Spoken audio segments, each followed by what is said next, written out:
Jesus, asking him to come to the praetorium so we could talk. He came. You know, being of Spanish and Roman origin, I am not easily intimidated or moved. However, when Jesus arrived, I was standing on the balcony, and I felt as if my feet were glued to the marble floor. My whole body trembled like someone with a guilty conscience, while the Nazarene remained calm, with a serenity that seemed like purity itself. As he approached, he stopped and with a gentle gesture seemed to say, "I am here," without needing to speak a word for a long time. I was both amazed and impressed by this man, a type that our artists have never imagined when depicting gods and heroes. There was nothing about him that repelled me, yet I felt weak and too old to come any closer.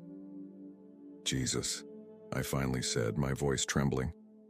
"Jesus of Nazareth, for the past 3 years, I have given you total freedom of expression, and I do not regret it. Your words are sensible and full of wisdom. I don't know if you've read Socrates or Plato, but I recognize that the simplicity and greatness of your speech place you far above these philosophers. The Emperor is aware of this, and as his representative here, I am pleased to have granted you the freedom you so rightly deserve. However, I must warn you that your words have attracted powerful and misguided enemies. Socrates too had enemies and became their victim. Yours, even more furious, have turned against you for the harshness of your words, and against me for allowing you to speak freely. Some even accuse me of conspiring with you to weaken the little civil power that Rome still allows the Hebrews. My recommendation, and not an order, is that you be more careful and moderate in your speech from now on, considering that your enemies may use pride to incite the ignorant people against you and force me to act according to the law." Jesus responded calmly, "Ruler of the earth, your words do not come from true wisdom.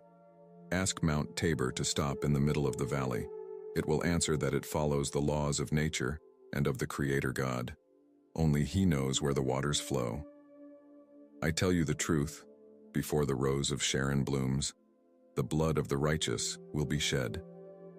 "Your blood will not be shed," I replied, deeply moved. "I value your wisdom more than all these rebellious Pharisees who abuse the freedom the Romans have granted them. They conspire against Caesar and defame him, making the people believe he is a tyrant who seeks their destruction. These ungrateful men do not realize that sometimes the wolf disguises itself as a sheep to achieve its wicked aims. I will protect you from them.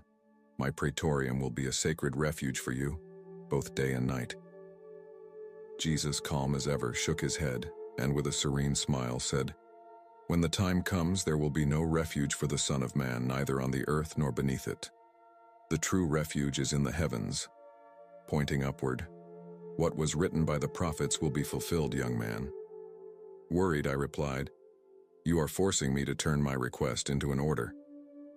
The security of this province, which is under my responsibility, demands it. You must be more cautious in your speeches. Do not disregard this order, for you know the consequences. May happiness accompany you. Farewell." "Prince of the earth," said Jesus, "I did not come to bring disturbance, but rather peace, love, and charity. I was born on the same day that Augustus Caesar brought tranquility to the Roman Empire.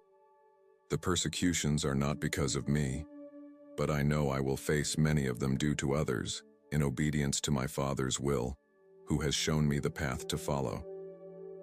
So, moderate your words. You have no power to keep the victim on the altar of sacrifice." After saying this, he withdrew like a light fading on the horizon, which brought me great relief, for his presence was too heavy a burden for me.